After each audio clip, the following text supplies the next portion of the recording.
Vivimos bajo una cadena de pensamientos que selecciona y aísla un único aspecto de la realidad. Mathieu Ricard. Un día, cuando caminaban por una región montañosa, Gautama Buda, ya mayor, bajo el sol de mediodía, le dijo a su discípulo Ananda: Estoy sediento, Ananda. Cuando atravesamos las montañas, pasamos un arroyo. ¿Puedes retroceder el camino y traerme un poco de agua? Ananda, deshaciendo el camino, llegó al arroyo. Pero cuando llegó allí, se dio cuenta de que unas carretas acababan de atravesarlo, embarrándolo todo. Las hojas muertas que antes yacían en el fondo, ahora flotaban sobre el agua. Ya no era bebible y, por supuesto, no podía llevársela a Buda. Así que decidió regresar junto a Buda. Además, sabía que unas millas más allá del sitio en donde habían parado, corría un gran río de agua cristalina. Y Buda, que era muy estricto, le dijo: Vuelve otra vez, porque recuerdo que cuando pasamos esa agua era pura y cristalina. Ananda protestó: Entiéndelo, entre que llegamos aquí, pasaron unas carretas por el riachuelo y el agua ya no es bebible. Lo sé, dijo Buda. Pero ve y siéntate a la orilla, lleve el tiempo que lleve. Ve y siéntate. No te metas en la corriente, porque si te metes en ella la ensuciarás de nuevo. Simplemente espera, observa y no hagas nada. Esas hojas muertas desaparecerán, el barro se asentará. Entonces llena mi cuenco y regresa. Ananda fue al riachuelo de nuevo, porque no podía desobedecer a Buda, y allí se sentó esperando. Y esperando, vio que el barro y las hojas muertas se iban asentando despacito, dejando el agua clara y pura, tal cual es su naturaleza. Llenó su cuenco y de regreso entendió lo que Buda trataba de decirle. Ananda, no te metas en el río. No sigas la corriente de tu mente. Espera en la orilla y simplemente observa. La naturaleza verdadera de tu mente es esa claridad cristalina, ensuciada por pensamientos y emociones pasajeros.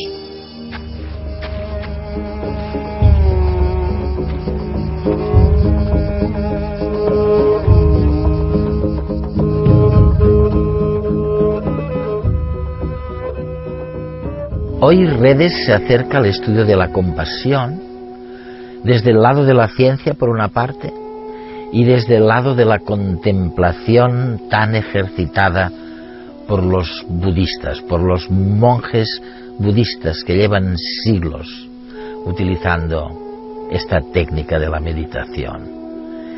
Y lo hacemos de la mano de un gran biólogo molecular que al mismo tiempo es monje budista. Es y lo ha sido durante los últimos 40 años. Me refiero a Mathieu Ricard. Mathieu Ricard es hoy el parangón de la meditación, tanto como de la búsqueda de nuevas materias con las que completar nuestro instrumental para gestionar las emociones. Y en lo que él ahonda y en lo que él ha buscado descubrir qué podemos aportar de nuevo es sobre todo en la compasión y en la gestión de las emociones, en donde habíamos pecado definitivamente del lado más competitivo y egoísta del género humano. Según Mathieu Ricard, la felicidad no es una sucesión interminable de placeres que terminan por agotamiento, sino una forma de ser. Y si es así, ¿no deberían nuestros hijos aprender en el colegio a ser felices y también a ser buenos? ¿No es acaso lo que desea cualquier madre o padre de hoy en día? Para permitir aflorar la compasión y la naturaleza buena que todo ser humano lleva dentro, la ciencia está descubriendo los beneficios de la meditación. Aprender a meditar puede ayudarnos a convivir con una mente más clara y más hábil a la hora de lidiar con las emociones negativas y fomentar las emociones positivas.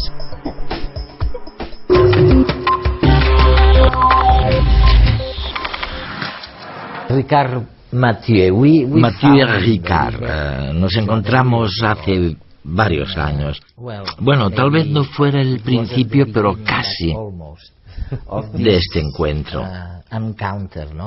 Este encuentro que es entre científicos occidentales y los contemplativos budistas. De hecho, tú has sido ambas cosas, porque sé que eres biólogo y un gran biólogo. Pero a la vez cuentas con una larguísima experiencia como budista contemplativo. ¿Hemos obtenido alguna cosa de esta mezcla de dos fuentes de la cultura? Sí. Creo que hay varias cosas nuevas en muchos ámbitos distintos. En el ámbito personal, resulta apasionante formar parte de una investigación tan pionera. Creo que la neurociencia contemplativa está en plena edad de oro. Y es muy inspirador participar en esta era de descubrimientos magníficos.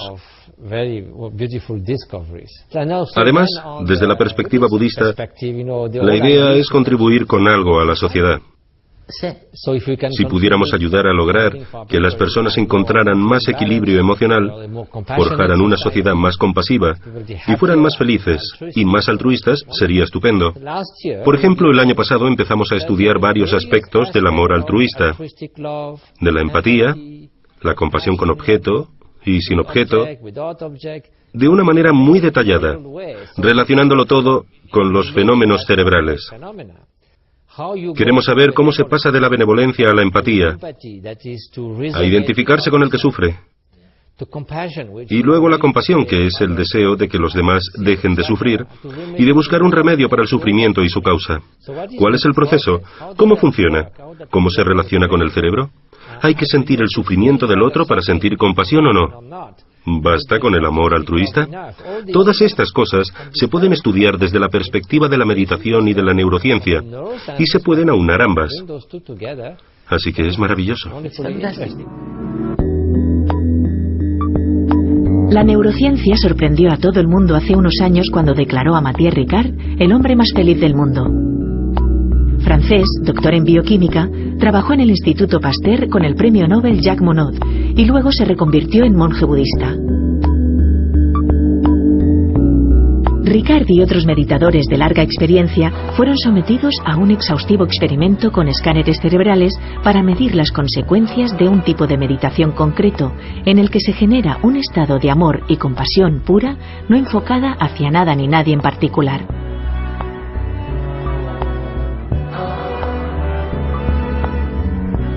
Los resultados mostraron niveles por encima de lo conocido hasta entonces de emoción positiva en el córtex prefrontal izquierdo del cerebro, mientras que la actividad del lóbulo derecho, justo en el área relacionada con la depresión, disminuía, como si la compasión fuera un buen antídoto contra la depresión.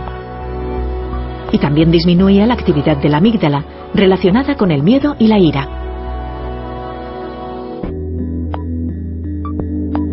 Otros estudios similares han demostrado que el nivel de atención de estos meditadores es mucho mayor que el del resto de población y pueden mantenerlo durante más tiempo. Pero, ¿qué ocurre con los meditadores novatos? ¿Hay algún beneficio para ellos? Para comprobarlo, un grupo de empleados de una empresa realizaron 30 minutos diarios de meditación durante 3 meses. A lo largo del estudio, los empleados reportaron un descenso en sus niveles de ansiedad y se pudo ver que se incrementaba la actividad de su córtex prefrontal izquierdo, es decir, sus emociones positivas. No desesperen, no es necesario meterse a monje ni perderse en una cueva de los Himalayas. Un poco de disciplina es suficiente para lograr cierto control mental y mejorar el nivel de felicidad en su vida. Es fantástico porque estas dos fuerzas que se unen tenían una idea muy diferente de lo que somos. Para gran parte de la ciencia occidental, el ser humano es intrínsecamente malo. Lo que hay es un culto al egoísmo. Eso es. Y me parece muy extraño, porque no encaja con los datos científicos, sino que se trata de una especie de distorsión a priori. Podemos verlo en la economía y en algunos aspectos de la evolución. Y también en algunos aspectos de la psicología hay toda una escuela filosófica llamada egoísmo psicológico, e incluso algo denominado egoísmo ético, que postula que somos egoístas y que eso está bien, que debemos serlo, que por qué preocuparnos, Hay que sobrevivir. que por qué sentirnos culpables si no ayudamos a los demás. Me parece la receta perfecta para llegar a la catástrofe completa. Por no hablar de que es profundamente engañoso, porque presupone que cualquier conducta o motivación que parece altruista tiene siempre detrás una motivación egoísta. Una motivación subyacente, ¿no? Y se convierte en una especie de dogma. Además, en el psicoanálisis, prácticamente todo lo que hacemos está motivado por el yo. Si intentas ser bueno, es a costa de algo. Vamos, que no es demasiado bueno para tu estado mental. Esta negación del lado bueno de la naturaleza humana me parece terrible. Y es que cualquiera con sentido común vería que los datos sociológicos demuestran que el altruismo verdadero existe. Por supuesto que también somos egoístas a veces, y que hay personas más egoístas que altruistas, pero decir que el altruismo auténtico no existe es una tontería.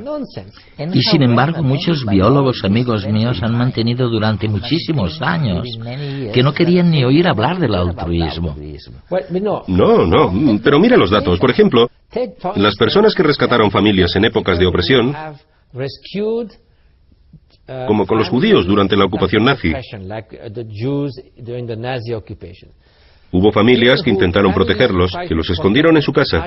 No eran parientes suyos, no pertenecían a la misma religión o al mismo acervo genético. Eran absolutos desconocidos y no podían esperar nada a cambio. Asumían riesgos enormes para sí mismos y para sus familias. ¿Cómo hablar ahí del gen egoísta? Ellos te dirán, por supuesto que tuvimos que hacerlo. Somos parte de la misma familia humana. A ver si puedes encontrar una motivación egoísta ahí. Imposible. Es una tontería, por eso hay que explicar la realidad. Pero Mathieu, ¿aceptarías entonces que al principio de este argumento, de este debate, o de esta discusión, el budismo estaba más cerca de la ciencia, en el sentido de que vuestro concepto de la naturaleza humana era bueno? Bueno, existe un potencial para el bien que siempre está ahí. Eso es. Es como si un pedacito de oro cayera en el fango y se quedara ahí mucho tiempo. Seguiría siendo oro y se podría pulir y limpiar luego. En cambio, si fuera un trozo de caliza, ya podrías pulirlo durante 100 años que seguiría sin convertirse en oro. Esto no es ingenuo. No es otro tipo de dogma. Se basa en la comprensión de cómo funciona la conciencia. En el budismo lo llamamos el aspecto luminoso de la mente. Evidentemente, es solo una metáfora. La mente no brilla en la oscuridad, pero ¿por qué hablamos de luz? Pues porque es como una antorcha con la que se enfocan varias cosas. La luz no se ve modificada por lo que ilumina. Si ilumina un montón de basura, no se vuelve sucia. Si ilumina un montón de oro, no se vuelve más cara.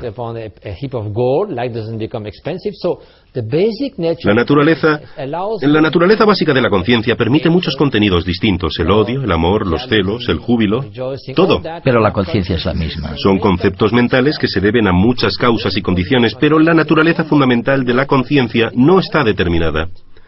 Tiene el potencial de ir en cualquier dirección.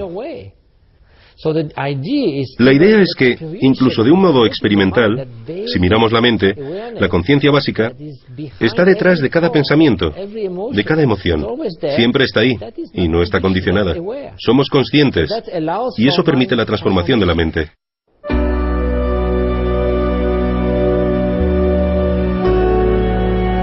Nuestro estado mental, la forma en que interpretamos lo que nos sucede, es lo que realmente determina nuestro grado de felicidad y bienestar interno. Pensamos que ese tumulto de emociones y pensamientos que nos acosan a diario nos son propios, que son la naturaleza misma de la mente. Cada imagen es un estado mental que se sucede uno a otro de manera casi ininterrumpida. Creemos que esa sucesión de imágenes, hermosas, dolorosas o diabólicas, forman parte de nuestra naturaleza intrínseca. Sin embargo, para los budistas, esas imágenes, las emociones y los pensamientos son proyectados en nuestra pantalla cerebral, pero no pertenecen a la mente, no son parte suya.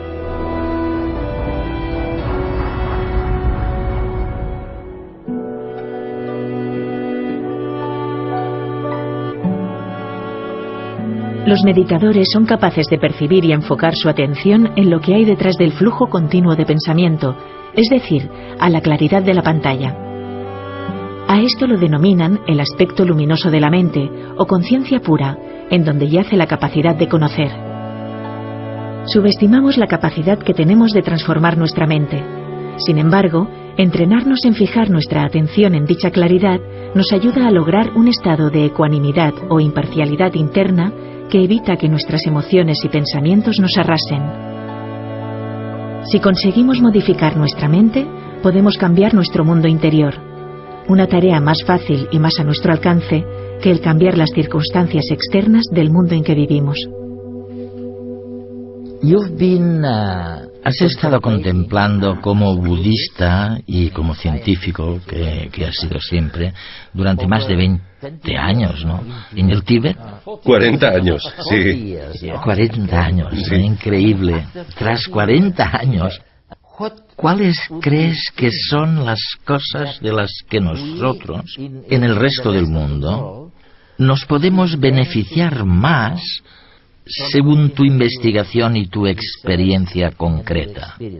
Creo que es importante conseguir la libertad interior de este proceso mental de odio, celos, arrogancia, deseo obsesivo, con el altruismo y compasión que surgen de esa libertad.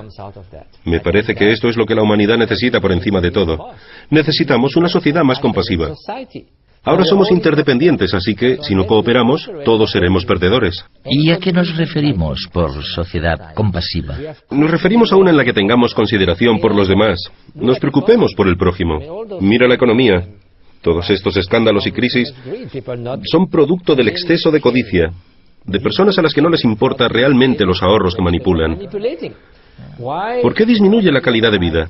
¿Por qué existe una brecha tan grande entre el norte y el sur? ¿Por qué hay toda esta pobreza? El mundo podría solucionarlo todo fácilmente con los recursos que tenemos. El altruismo es el único rasgo que podría abordar el presente, el medio plazo y el largo plazo. Y esto conduciría con toda probabilidad a grandes reformas en el sistema educativo, ¿no?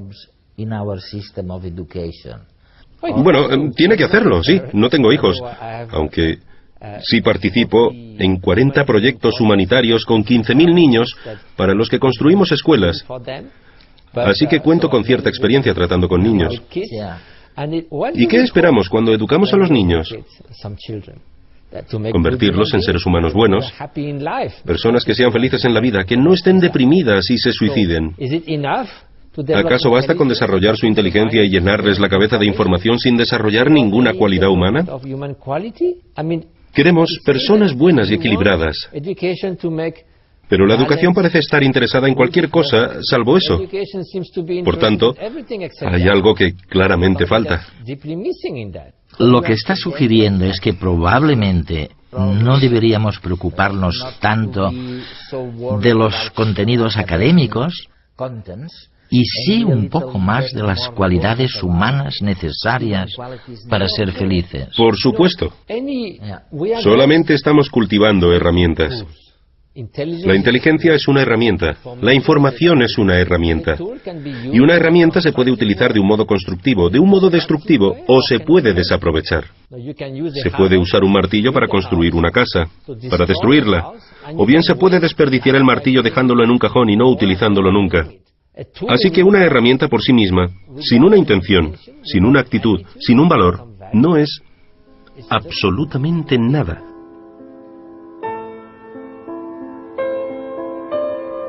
Tal vez sea la compasión la emoción que nos hace más humanos.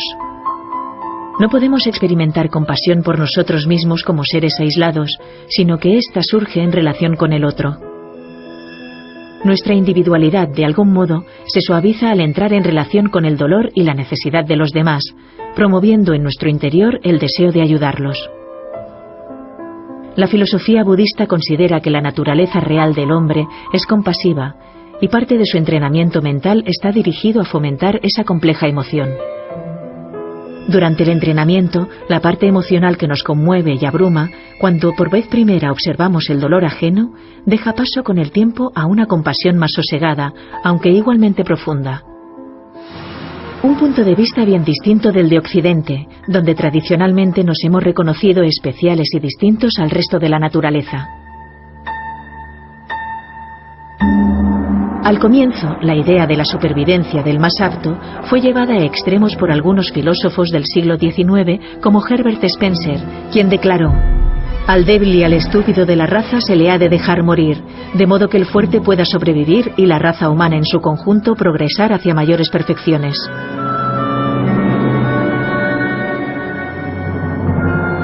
Afortunadamente, pronto se retomó el sentido común. Y nadie duda ahora de que el hombre pueda alzarse por encima de esa lucha por sobrevivir, y que los comportamientos altruistas tienen cabida en la naturaleza.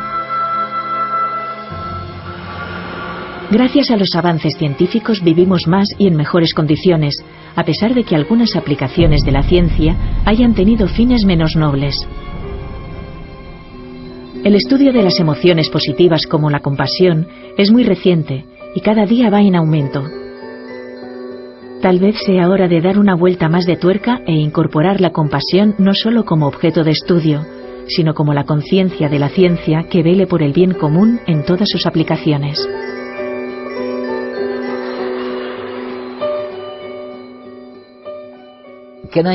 ¿Te puedo pedir un consejo? Sí, claro.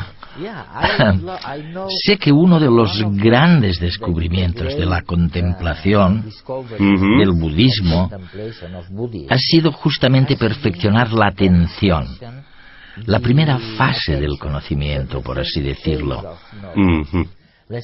para concentrarse en algo. ¿Cómo puedo mejorar mi proceso de atención?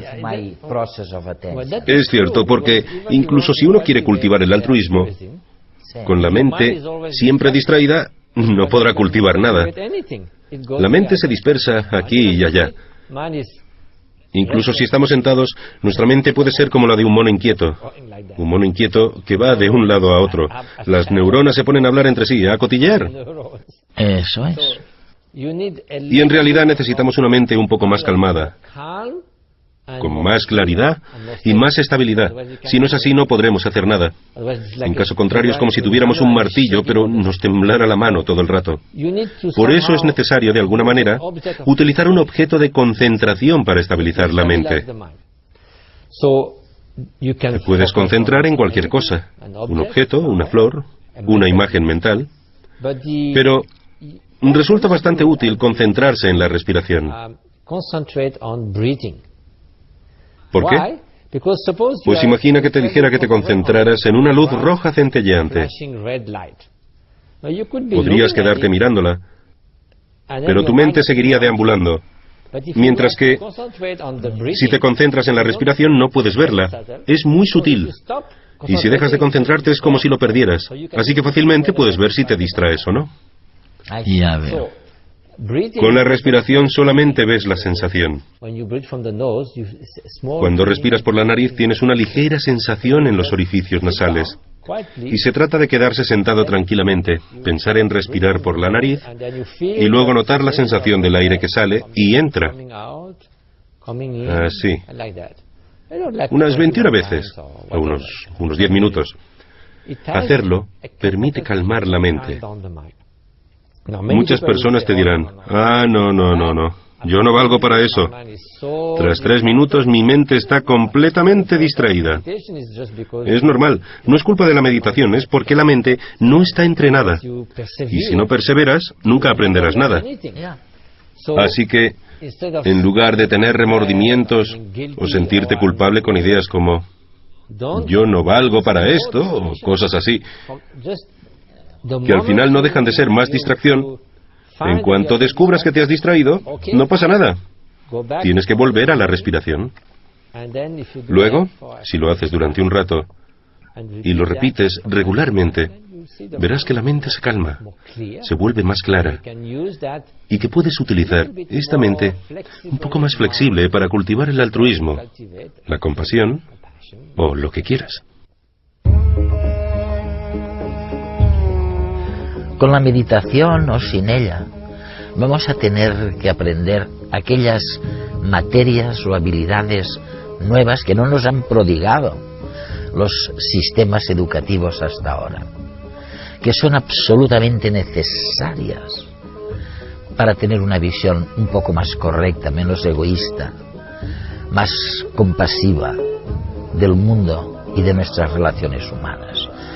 Mathieu Ricard se ha referido sobre todo a temas como el de la focalización de la atención, el saber trabajar en equipo de manera cooperativa en lugar de solo competitiva, el solucionar conflictos de manera mucho más innovadora y, en definitiva, de mirar a la naturaleza con mayor transparencia, con mayor claridad. Es igual que el deportista que ha entrenado su cuerpo para hacer determinadas cosas. De la misma manera, nosotros tenemos que entrenar la mente para conseguir los objetivos que nos proponemos. Además de meditar sobre la compasión, hemos de llevarla a la acción. Mathieu Ricard.